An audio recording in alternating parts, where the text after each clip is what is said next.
അതെ, നല്ല തീയായിരുന്നു. പിന്നെ നമ്മൾ റിസ്ക് എടുത്താൽ ചെയ്ത 3-4 യൂണിറ്റ് ഉണ്ടായിരുന്നു. റിസ്ക് ആയിരുന്നു വർക്ക് ചെയ്തത്.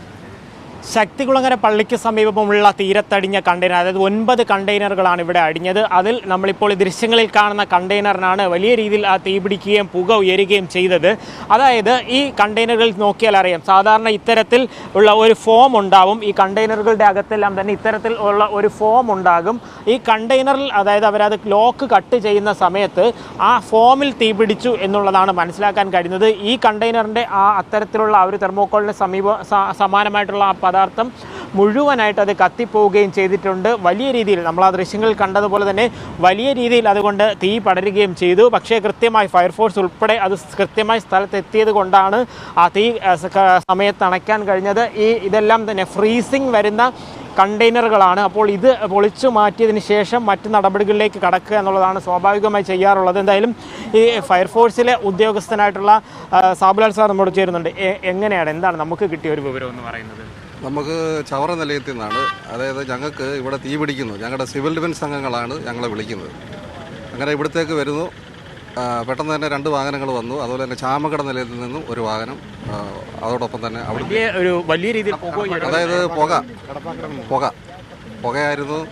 ഇവർക്ക് ഇത് അപ്രോച്ച് ചെയ്യാൻ വലിയ ബുദ്ധിമുട്ടായിരുന്നു. അങ്ങനെ ഇവിടെ വരുമ്പോഴത്തേക്ക് ഒരുവിധം അവർ എക്സ്റ്റിങ്വിഷർ പ്രയോഗിച്ചു.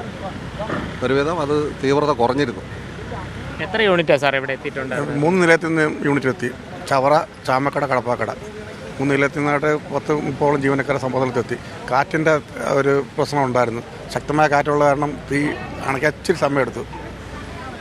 ഈ ഫയർഫോഴ്സ് ഉദ്യോഗസ്ഥർ ഉൾപ്പെടെയുള്ള ആളുകൾ ഇതൊക്കെ ചെയ്തിട്ടുണ്ട്. ഇത്തരത്തിൽ അതായത് അവരുടെ ആ ഒരു വസ്ത്രമൊക്കെ ധരിച്ചായിരുന്നു. അതിന് കാര്യം അത്രത്തോളം വലിയ തീയായിരുന്നു അല്ലേ? അതെ, നല്ല തീയായിരുന്നു. പിന്നെ നമ്മൾ റിസ്ക് എടുത്താൽ ചെയ്ത 3-4 യൂണിറ്റ് ഉണ്ടായിരുന്നു. റിസ്ക് ആയിരുന്നു വർക്ക് ചെയ്തത്.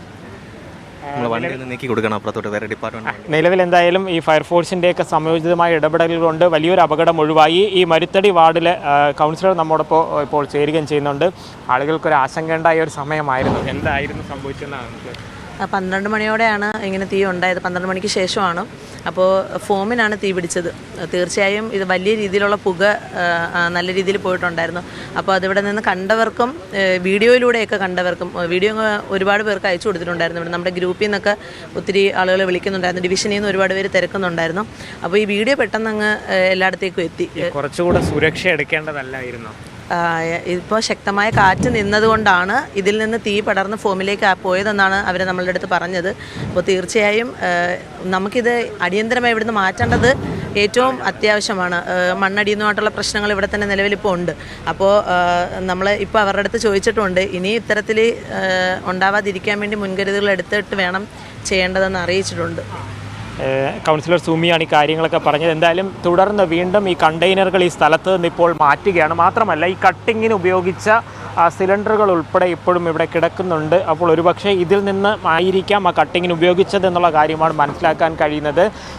കഴിഞ്ഞ ദിവസം കാറ്റ് ഇത്രയും പ്രശ്നമുണ്ടായിരുന്നില്ല. പക്ഷേ ഇന്ന് കാറ്റ് വലിയ രീതിയിൽ പ്രതികൂലമായിട്ട് അടിക്കുന്നുണ്ട്. അത് തന്നെയാണ് ഒരു ബുദ്ധിമുട്ട്. ആളുകൾ പറയുന്നത് എന്തായാലും സുരക്ഷിതമായിട്ട് അവർക്ക് മറ്റ് പ്രശ്നങ്ങളൊന്നുമില്ലാതെ ഇത് അധികം വൈകാതെ ഇവിടെ നിന്ന് മാറ്റി ഒരു സുരക്ഷ ഒരുക്കണം. ഒപ്പം തന്നെ സുരക്ഷാ മുൻകരുതലുകൾ ഒരെണ്ണത്തിൽ ഇങ്ങനെ സംഭവിച്ചത് കൊണ്ട് തന്നെ കൃത്യമായി മുൻകരുതലുകൾ കൂടെ സ്വീകരിക്കണം. ഇനിയും 2 കണ്ടെയ്നറുകൾ പൂർണ്ണമായിട്ടുള്ള, അതായത് ഫ്രീസിംഗ് ഉള്ള കണ്ടെയ്നറുകളുണ്ട്. അവ മാറ്റുമ്പോൾ അത്തരത്തിലുള്ള നടപടികൾ കൂടി സ്വീകരിക്കണം എന്നുള്ള കാര്യമാണ് ആവശ്യപ്പെടുന്നത്.